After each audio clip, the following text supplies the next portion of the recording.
Alamai Alina est le nouveau premier ministre du Tchad. Il succède Succès Masra à la primature après l'annonce de sa démission le 22 mai dernier. Peu connu du grand public, Alamai Alina était jusqu'à sa nomination ambassadeur de la République du Tchad en Chine. Il est diplomate de formation et a travaillé durant plusieurs années au sein du ministère des Affaires étrangères au Tchad où il a occupé de nombreuses fonctions. Ce dernier a ensuite été nommé au sein du protocole d'État et est devenu directeur du protocole d'État. Il a assis à ce poste le maréchal Idriss Déby Itno, tué au front en avril 2021. Alamai Alina est aujourd'hui chef du gouvernement. Ce choix est certes une surprise pour tous, mais sa loyauté à la famille Déby et son profil de carrière en font un relais de choix pour le nouveau président. Selon certains analystes, c'est un homme travailleur, compétent, mais aussi discret, très effacé, un fidèle parmi les fidèles au clan Déby. Mahamat Idriss Déby l'a choisi parce que, à en croire ses analystes, il veut avoir quelqu'un qui non seulement ne constituera pas un obstacle à sa politique, mais qui ne lui fera pas également ombrage. Alamai Alina,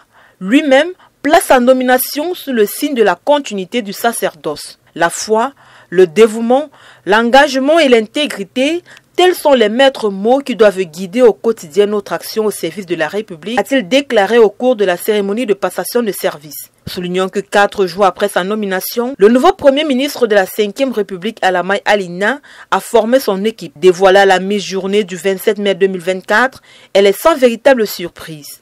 Avec 35 membres, dont 27 ministres et 8 secrétaires d'État, le nouveau gouvernement tchadien compte 7 de moins que le précédent. Et parmi eux, 21 ont déjà occupé une fonction ministérielle. Le gouvernement est composé essentiellement d'anciens ministres fidèles à Mahamat Idriss Déby Itno. Parmi eux, l'ancien ministre de la Communication et porte-parole du gouvernement, Abderrahmane Koulamala, celui-ci hérite désormais du ministère des Affaires étrangères tout en conservant le rôle de porte-parole du gouvernement. Autre figure clé de ce nouveau gouvernement, la ministre de la Femme, Amina Priscille Longo, maintenue après plus de 5 ans à la tête de ce ministère. Tari Ami Gulin, cousin du chef de l'État, est également reconduit dans ce nouveau gouvernement en tant que ministre d'État, ministre des Finances.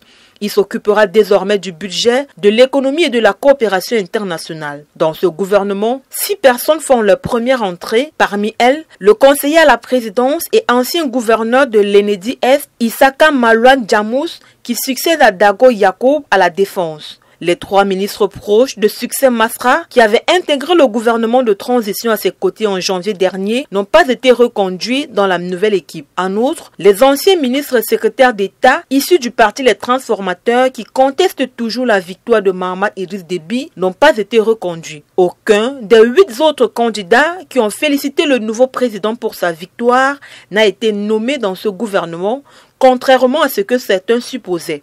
Le nouveau gouvernement étant mis en place, les Tchadiens attendent de lui qu'il se penche sur l'éducation. Les restrictions budgétaires, dues à la mauvaise répartition de l'argent du pétrole, ont amené les autorités tchadiennes à revoir le salaire des enseignants qui n'ont de cesse d'entrer en grève, paralysant le secteur. Le nouveau gouvernement est également attendu dans le secteur de l'eau et de l'énergie. L'eau et l'électricité étant des denrées rares au Tchad, les populations passent des jours, voire des semaines sans eau ni électricité. Il est également attendu du nouveau gouvernement qu'il améliore le système de santé au Tchad, le secteur de l'élevage et de l'agriculture, ainsi que la construction des infrastructures routières. Les conflits intercommunautaires ne cessent de s'amplifier, faisant des blessés, des morts et des déplacés à l'intérieur du pays. Il y a donc ce problème d'insécurité à résoudre. Le gouvernement doit pouvoir lutter efficacement contre les rebelles et les autres groupes djihadistes qui constituent des menaces sérieuses pour le pays. Le gouvernement devrait aussi faire face à la corruption et les détournements des deniers publics qui sont un souffre-douleur pour l'administration du Tchad. Voilà autant de défis